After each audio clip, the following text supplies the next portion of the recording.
শেখ হাসিনার ক্ষমতাচ্যুতিতে যুক্তরাষ্ট্র জড়িত নয়, হোয়াইট হাউস। দর্শক, এই খবর নিশ্চয়ই আপনারা দেখেছেন। এমন একটি বক্তব্য এসছে শেখ হাসিনার বিবৃতি থেকে, যেটি কোট করে বিভিন্ন সংবাদ মাধ্যম প্রচার করেছে। তিনি আবারও সেই যুক্তরাষ্ট্রকে টেনেছেন।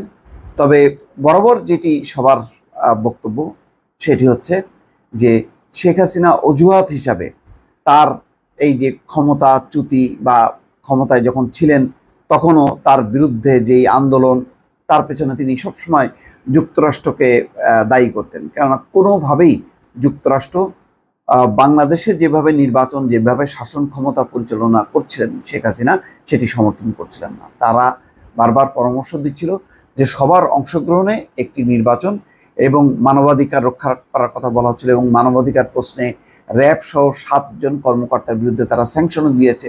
সব মিলে শেখ হাসিনা তার কর্মকাণ্ডে যুক্তরাষ্ট্রের ভূমিকায় অসন্তুষ্ট ছিলেন। আর ক্ষমতাচ্যুত হবার পর এখন তিনি এই বিষয়টি আনছেন যে যুক্তরাষ্ট্র এর সাথে জড়িত, কিন্তু কোনোভাবেই তিনি বাস্তবতাকে মেনে নিতে চান না। তিনি যে ছাত্র জনতার গণ অভ্যুত্থানের মাধ্যমে তিনি তার পতন ঘটেছে, তার পরাজয় ঘটেছে, তিনি ছাত্র জনতার অভ্যুত্থানের কারণে পালিয়ে যেতে বাধ্য হয়েছেন, এই কথাটি কিন্তু তিনি বলছেন না। তিনি বারবার যুক্তরাষ্ট্রকে এনে একটা আন্তর্জাতিকভাবে সে একটা বিপক্ষের যারা আছে, যুক্তরাষ্ট্রকে পছন্দ করে না, তাদের একটা সমর্থন নেওয়ার চেষ্টা করছে, অথবা যুক্তরাষ্ট্র বিরোধী যে মানুষের মনোভাব আছে সেই মনোভাবকে পুঁজি করার চেষ্টা করছে। কেননা বাস্তবতা যদি তাকে মানতে হয়, স্বীকার করতে হয়, তাহলে তো বলতে হয় যে জনগণের অভ্যুত্থানে তিনি ক্ষমতাচ্যুত হয়েছেন। কিন্তু এই রাজনৈতিক বাস্তবতা স্বীকার করা বা মেনে নেওয়ার মতন মানসিকতা শেখ হাসিনার অতীতেও ছিল না, ক্ষমতাচ্যুত হবার পর এখনও নেই।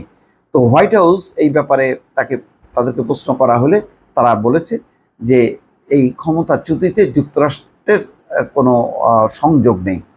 তো খবরটা হলো এই যে শেখ হাসিনাকে ক্ষমতাচ্যুত করার পেছনে যুক্তরাষ্ট্রের ভূমিকা রয়েছে এমন অভিযোগ অস্বীকার করেছে ওয়াশিংটন। হোয়াইট হাউসের প্রেস সেক্রেটারি কারিন জা পিয়েরে গতকাল সোমবার ওয়াশিংটনে প্রেস ব্রিফিংয়ে বলেন, এমন অভিযোগ ডাহা মিথ্যা। ব্রিফিংয়ে কারিন জা পিয়েরেকে প্রশ্ন করা হয়, বাংলাদেশের সাবেক প্রধানমন্ত্রী শেখ হাসিনা অভিযোগ করেছেন তাকে ক্ষমতা থেকে সরতে বাধ্য করার পেছনে যুক্তরাষ্ট্রের ভূমিকা আছে। বাংলাদেশের একটি দ্বীপ ওয়াশিংটনের হাতে তুলে না দেওয়ার কারণে তার এমন পরিণতি। দ্বীপটি দিতে রাজি হলে তিনি হয়তো ক্ষমতায় টিকে যেতেন। এমন অভিযোগের বিষয়ে মার্কিন প্রশাসনের প্রতিক্রিয়া কী? জবাবে কারিন জা পিয়েরে বলেন, এসবের পেছনে আমরা জড়িত নই। মার্কিন প্রশাসনের জড়িত থাকা নিয়ে যে কোনো রকম প্রতিবেদন বা গুঞ্জন ডাহা মিথ্যা, একদমই সত্য নয়। ব্যাখ্যা করেছেন কারিন জা পিয়েরে। তিনি বলছেন, বাংলাদেশের মানুষ নিজেদের জন্য এই পছন্দ বেছে নিয়েছেন। অর্থাৎ তারা কি করবেন, গণঅভ্যুত্থানের মধ্য দিয়ে একটা সরকার গঠনের বিষয়টি, এটা বাংলাদেশের মানুষ পছন্দ করেছে। আমরা বিশ্বাস করি বাংলাদেশে সরকারের ভবিষ্যৎ দেশের মানুষই নির্ধারণ করবেন, এটাই আমাদের অবস্থান। তাই এমন কোনো অভিযোগ করা হলে আমি এখানে যা বলেছি সবসময় তা বলবো, এটা একদমই সত্য নয়। দর্শক, বুঝতে পারছেন যে তারা বলছে যে বাংলাদেশের সরকারের ভবিষ্যৎ কী হবে এটা বাংলাদেশের মানুষ ঠিক করবে, তারা ক্ষমতায় রাখবে নাকি রাখবে না, এর সাথে যুক্তরাষ্ট্রের কোনো সংযোগ নেই, যুক্তরাষ্ট্রের কোনো স্বার্থ নেই। এই যে সেন্ট মার্টিন দ্বীপের কথা, বঙ্গোপসাগরের কথা, এর আগেও কিন্তু মার্কিন যুক্তরাষ্ট্রের যখন কি তাদের পররাষ্ট্র দপ্তর ব্রিফিং অথবা বাংলাদেশের যেই তাদের দূতাবাস, তারা কিন্তু বারবার বলেছে যে এই ব্যাপারে তাদের কোনো আগ্রহ নেই। বাংলাদেশের বঙ্গোপসাগর, সেন্ট মার্টিন, এগুলো নিয়ে তাদের কোনো আগ্রহ নেই।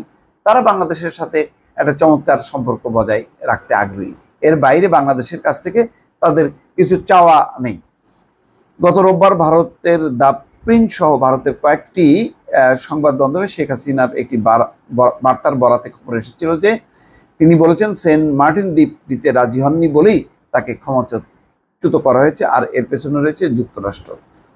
তবে শেখ হাসিনার ছেলে সজীব ওয়াজেদ জয় রোববার রাত 11:55 নিজের ভেরিফাইড অ্যাকাউন্ট থেকে একটি বার্তা দেন। সেখানে বলেছেন, আমার মায়ের পদত্যাগের বিষয়ে একটি বিবৃতি গণমাধ্যমে প্রকাশ করা হয়েছে, যা পুরোপুরি মিথ্যা ও বানোয়াট। আমি একটু আগে তার সঙ্গে অর্থাৎ শেখ হাসিনার সঙ্গে কথা বলে নিশ্চিত হয়েছে তিনি ঢাকা ছাড়ার আগে বা ঢাকা ছাড়ার পরে এই পর্যন্ত কোনো বিবৃতি দেননি। এটা কি সত্য? এটাও তো সত্য না।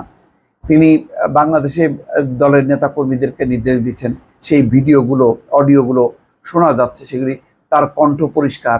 নেতাকর্মীরা সেই কণ্ঠ শুনে শেখ হাসিনা ভয় নাই, রাজপথ ছাড়ি নাই, ঘরের মধ্যেই আবার সেই সমস্ত স্লোগান দিচ্ছে, এগুলো তো আমরা দেখেছি। তো সুতরাং জয় যে কথা বলছেন যে কোনো বিবৃতি দেননি, কিন্তু তিনি তো বক্তব্য রাখছেন। তিনি দিল্লিতে অবস্থান করে দলের নেতাদেরকে বিভিন্ন রকম নির্দেশ দিচ্ছেন না? 15ই আগস্ট বলেননি যে মানে দলে দলে ঢাকায় আসতে এবং 32 নম্বরে জড়ো হওয়ার জন্য? এই কথাটা তো সত্য। এবং এই অডিওর ব্যাপারে তো পাল্টা কোনো কিছু জয় বলেনি যে এই যে অডিও বার্তাগুলো নেতাদের কাছে যাচ্ছে এবং নেতারা যে এটা শুনছেন, বরগুনায় কালকে একটা বড় একটা বিবৃতি তিনি দিয়েছেন এবং ঘরের মধ্যেই নেতাকর্মীরা আবার স্লোগান দিয়েছে। এটা সত্য। গোপালগঞ্জ থেকে বলছে যে শেখ হাসিনা বার্তা দিয়েছে তিনি আসছেন, ফলে প্রস্তুত হন আপনারা তাকে স্বাগত জানানোর জন্য। তার দেশে ফেরার দাবিতে তারা আন্দোলন করছে। ফলে বা শেখ হাসিনা দেশ ছাড়ার আগে বা পরে কোনো বিবৃতি দেননি সেটি সঠিক না। কিন্তু ঠিক এই বিষয়ে যেমন সেন্ট মার্টিন বঙ্গোপসাগর নিয়ে যেইটা বলেছেন, অথবা তিনি যেটি বলেছেন যে যদি তিনি রক্তপাত এড়ানোর জন্যই তিনি পদত্যাগ করেছেন, তিনি যদি থাকতেন তাহলে আরও রক্তপাত হতে পারত, একথা তো মানে অসত্য না। সেই কথাটা অবিশ্বাস করা যাবে কিভাবে? দর্শক ভালো থাকবেন। আল্লাহ হাফেজ।